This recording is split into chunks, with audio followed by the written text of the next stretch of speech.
Hello, my dear students, welcome. And in this period, we are going to see lesson number 8, EVS 2, Beginning of Settled Life. Beginning of Settled Life. This is lesson number 8 of EVS 2. So, we are going to see 8 points here in this lesson. Beginning of domestication of animals and agriculture. Second is special skills and various occupations. Third is community life based on mutual cooperation. Fourth is structure of houses. Fifth is village settlement, kinship and family.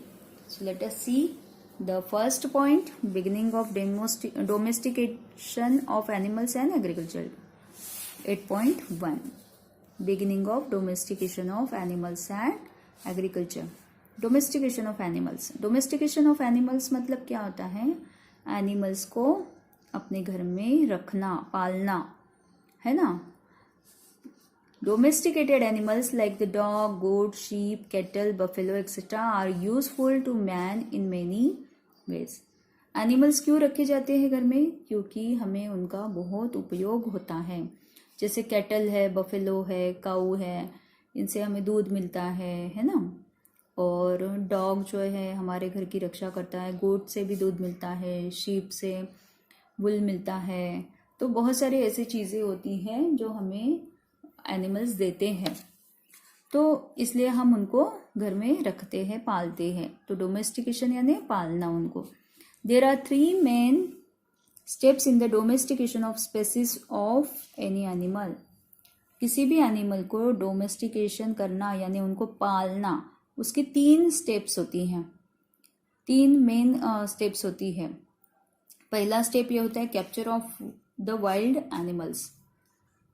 Capture यानी पकड़ना, उसको पाना. तो जो animals होते हैं wild animals, उनको पहले कैप्चर किया जाता है यानी उनको पकड़ा जाता है. Taming the captured animals, that is training them to live with humans. अब देखिए, उस जमाने में जो पालतू एनिमल्स तो नहीं हुआ करते थे, उनको पालना उन्होंने अभी अभी शुरुआत की थी पालने की, है ना.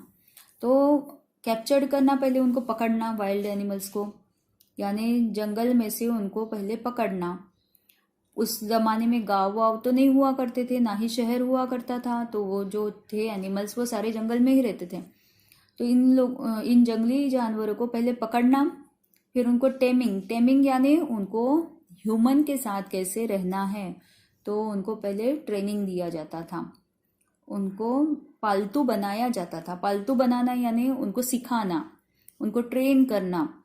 तो उनको पहले ट्रेनिंग दिया जाता था कि ह्यूमंस के साथ कैसे रहा जाता है, उनके बीच में कैसे रहा जाता है. Third point is obtaining useful materials like milk etcetera from them and training them to work for humans as beast of burden. अब उनको थर्ड पॉइंट ये था कि उनका उपयोग कैसे करना है. जैसे जिस जानवर से दूध मिलता है तो उसका दूध निकालना, उसको यूज करना, है ना. तो ये चीजें जो उनसे हमें मिलती है वो पाना. Then training them to work for humans, और उनको ह्यूमन के लिए काम करने का ट्रेनिंग देना, यानी इंसान के लिए काम करने का उनको ट्रेनिंग दिया जाता था. तो इस तरह से ये तीसरा पॉइंट था, यानी 3 पॉइंट में डिवाइड किया गया है डोमेस्टिकेशन. ठीक है. When the third step is achieved, यानी तीनों स्टेप्स पूरी कंप्लीट करने के बाद the animal is suppose to be completely domesticated. ये सारी चीजें जो है, ये तीनों स्टेप्स पार करने के बाद वो जो एनिमल था वो अभी डोमेस्टिकेट करने के लिए तैयार हो चुका है ना. वो कंप्लीटली डोमेस्टिकेट हो चुका है, ऐसा कहा जाता था. Domesticating animals and keeping them for our own use is called animal husbandry. किसी भी एनिमल को डोमेस्टिकेट करके और उसको अपने पास रखना, अपने यूज के लिए, अपने उपयोग के लिए उसे अपने पास रखना, उसे बोलते हैं एनिमल हस्बेंड्री. यानी एनिमल्स को पालना, उनका उपयोग करना, उनसे जो चीज़ें मिलती है वो पाना, ये सब आता है एनिमल हस्बेंड्री में. In the sixth lesson, we have seen that the dog was domesticated in the Middle Stone Age. Six lesson में हमने देखा था कि डॉग जो था उसको मिडल स्टोन एज में डोमेस्टिकेट किया गया था. The dog is the first animal to have been domesticated. सबसे पहला जानवर जिसको इंसान ने डोमेस्टिकेट किया यानी पालतू बनाया वो कौन सा था? डॉग था. Dogs were used to help with hunting. और उनका उपयोग किस चीज के लिए करते थे? डॉग से तो कोई दूध भी नहीं मिलता है. डॉग का उपयोग करते थे हंटिंग के लिए, क्योंकि डॉग बहुत अच्छे से हंटिंग कर सकता है ना. तो हंटिंग के लिए डॉग का उपयोग किया जाता था. The goat and sheep were domesticated next. Dog के बाद गोट और शीप को डोमेस्टिकेट किया जाता था.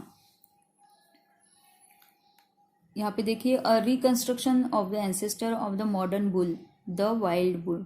ये जो है वाइल्ड बुल यानी पुराने जमाने में इस तरह के बुल हुआ करते थे, है ना. ये एंसेस्टर है. एंसेस्टर यानी क्या बोलेंगे, अभी का जो बुल है उसके पूर्वज बोल सकते हैं. हाँ, ठीक है. Agriculture. The archaeological evidence is available to show that agriculture first began about 11,000 years ago in Israel and Iraq. Iraq और इजराइल में, ये देश के नाम है इराक और इजराइल, यहाँ पे 11,000 साल पहले ये देखा गया था कि वहां पे एग्रीकल्चर किया जाता था. एग्रीकल्चर यानी खेती की जाती थी. Women are credited to have started cultivation. और इसका क्रेडिट किसको दिया जाता है? विमेन को, यानी जो औरतें थी वहां के, उन्होंने ये शुरू किया था कल्टीवेशन का काम, एग्रीकल्चर का काम. They might have use pointed sticks to sow seeds.